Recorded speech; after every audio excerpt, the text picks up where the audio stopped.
हमारे साथ हैं कांग्रेस सांसद इमरान मसूद। सांसद जी, आतंकी डॉक्टर उमर का एक वीडियो आया है जिसमें वो फिदाइन हमले को जायज़ ठहरा रहा है और कह रहा है शहादत इस्लाम का हिस्सा है। क्या कहेंगे इस पे आप?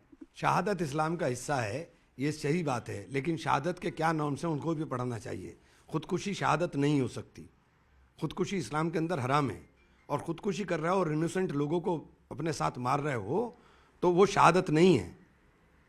वो शहादत के दर्जे में किसी भी सूरत में नहीं आ सकता है। ये भटके हुए नौजवान है, ये भटका हुआ दिमाग है। भटका हुआ दिमाग इस्लाम की सही तस्वीर पेश नहीं कर सकता। इस्लाम को पहले ऐसे लोगों को कुरान को पढ़ना चाहिए कि कुरान के अंदर क्या है, और जब कुरान को पढ़ेंगे तो समझ में आ जाएगा इनोसेंट लोगों को मारना इस्लाम नहीं है।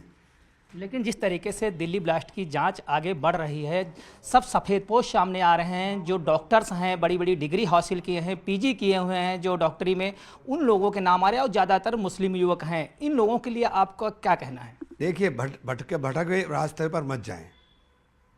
इस्लाम को पढ़ लें, इस्लाम की सही तालीम को हासिल करें, दुश्मन के हाथ में खेलने के काम ना करें। मुल्क के साथ मोहब्बत जो है वो सबसे पहला बेसिक फंडा है जो कुरान हमें देता है, जो हमारा दीन हमें सिखाता है। तो मुल्क के साथ मोहब्बत करना, मुल्क वतन परस्त होना इस्लाम के अंदर और मुसलमान के लिए पहली गारंटी है। तो आप वतन परस्ती करिए।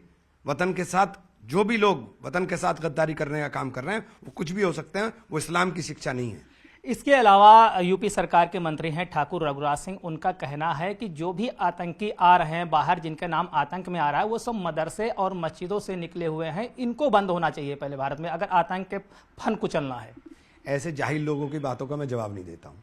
इसके साथ ही अल फलाह यूनिवर्सिटी पर भी जांच का दायरा बढ़ता जा रहा है। तमाम एजेंसियां जांच कर रही हैं, उस पर शिकंजा कसता जा रहा है। तो यूनिवर्सिटी को जो अभी तक की जो प्रक्रिया रही उसको आप क्या कहते हैं? नहीं, यूनिवर्सिटी के ऊपर आप शिकंजा क्यों कस रहे हैं? आप वो सारे इंस्टीट्यूशन क्यों बर्बाद करना चाहते हैं जहां से माइनॉरिटीज के बच्चे और खासतौर से मुसलमान के बच्चे एजुकेशन हासिल कर रहे हैं? आप जांच करिए, लेकिन जांच के अंदर ऐसी स्थिति मत करिए कि आप उसको तबाह करने पर उतारू हो जाएं।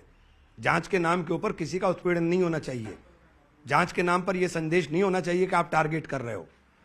कि कोई भी इतना बड़ा हादसा हुआ उसकी जांच होनी चाहिए और गहराई के साथ होनी चाहिए, और दोषी को किसी सूरत बख्शा नहीं जाना चाहिए, लेकिन इसकी आड़ के अंदर किसी का उत्पीड़न नहीं होना चाहिए।